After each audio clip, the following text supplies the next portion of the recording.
5 ایسے کام جو بیکاری کو بھی بادشاہ بنا دیتے ہیں۔ حضرت محمد صلی اللہ علیہ وسلم نے فرمایا، یہ 5 کام اللہ کو بہت پسند ہیں، یہ کام کرنے والا اگر بھکاری بھی ہو تو اللہ اسے بادشاہ بنا دیتے ہیں، کیونکہ بسم اللہ الرحمن الرحیم اللہ کی پسند و ناپسند ہر مسلمان کے لیے بہت اہمیت رکھتی ہے، کیونکہ اسی معیار پر اس کی کامیابی یا ناکامی کا انحصار ہے۔ اگر بندے اللہ تعالیٰ کے پسندیدہ کام کریں گے تو وہ ان سے راضی اور خوش ہوگا اور ان کو مزید نعمتوں اور بھلائیوں سے نوازے گا، لیکن اگر وہ اللہ کے ناپسندیدہ کام کریں گے تو وہ ان سے ناراض ہوگا اور انہیں سزا دے گا۔ پہلی صورت میں بندوں کے لیے کامیابی اور فلاح ہے اور دوسری صورت میں ان کے لیے ناکامی اور خسارہ ہے۔ لہٰذا یہ ضروری ہے کہ ہم دنیا اور آخرت میں اپنی کامیابی اور فلاح کے لیے صرف وہی کام کریں جو اللہ تعالیٰ کو پسند ہے اور جن کے کرنے کا اس نے ہمیں حکم دیا ہے، خواہ وہ حکم ہمیں قرآن مجید کے ذریعے سے دیا گیا ہے یا سنت کے ذریعے سے۔ اسی طرح ہمیں دنیا اور آخرت میں ناکامی اور خسارے سے بچنے کے لیے ایسے کاموں سے باز رہنا چاہیے جو اللہ تعالیٰ کو ناپسند ہیں اور جن سے اس نے ہمیں منع فرمایا ہے، خواہ وہ ممانعت قرآن میں کی گئی ہو یا سنت میں۔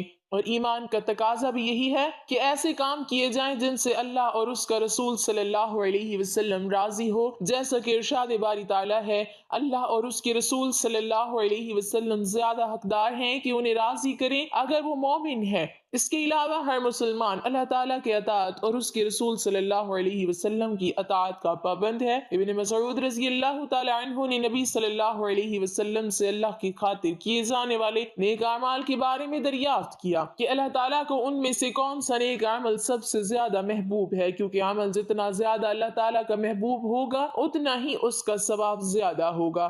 آپ صلی اللہ علیہ وسلم نے وضاحت کرتے ہوئے فرمایا کہ اللہ کے نزدیک سب سے زیادہ محبوب عمل فرض نماز کو اس کے شارع کی طرف سے مقرر کردہ وقت میں ادا کرنا ہے، کیونکہ یہ اللہ تعالیٰ کے بلاوے کو قبول کرنے میں پیش قدمی، اللہ کے حکم کی تعمیل اور اس کے عظیم فرض کے اہتمام کا مظہر ہے۔ ابن مسعود رضی اللہ تعالی عنہ کے نیکی میں رغبت رکھنے کی وجہ سے انہوں نے اس پر اکتفا نہ کیا، بلکہ آپ صلی اللہ علیہ وسلم سے اللہ کے پسندیدہ اعمال میں سے دوسرے درجے کے نیک عمل کے بارے میں پوچھا تو آپ صلی اللہ علیہ وسلم نے فرمایا، والدین کی فرما برداری کرنا۔ پہلا نیک عمل محض اللہ کا حق ہے، جبکہ دوسرا محض والدین کا حق ہے، اور والدین کے حق کا درجہ اللہ کے حق کے بعد آتا ہے، بلکہ اللہ سبحانہ وتعالی نے تو اسے اتنی اہمیت دی ہے کہ قرآن کریم کے کئی مقامات پر اللہ تعالیٰ والدین کے حق اور ان کے ساتھ حسن سلوک کو اپنی توحید کے ساتھ ملا کر ذکر کیا ہے، کیونکہ آپ کے وجود کا سبب ہونے، آپ کی تربیت اور پرورش اور آپ پر شفقت و مہربانی کرنے کی وجہ سے والدین کا یہ حق واجب ہے۔ ابن مسعود رضی اللہ تعالی عنہ نے نبی صلی اللہ علیہ وسلم سے مزید سوال کیا، جو خیر کی بات بتانے میں بخل نہیں کرتے، کہ اہم ترین نیک اعمال کے اس سلسلے میں اس کے بعد والا درجہ کس نیک عمل کا ہے؟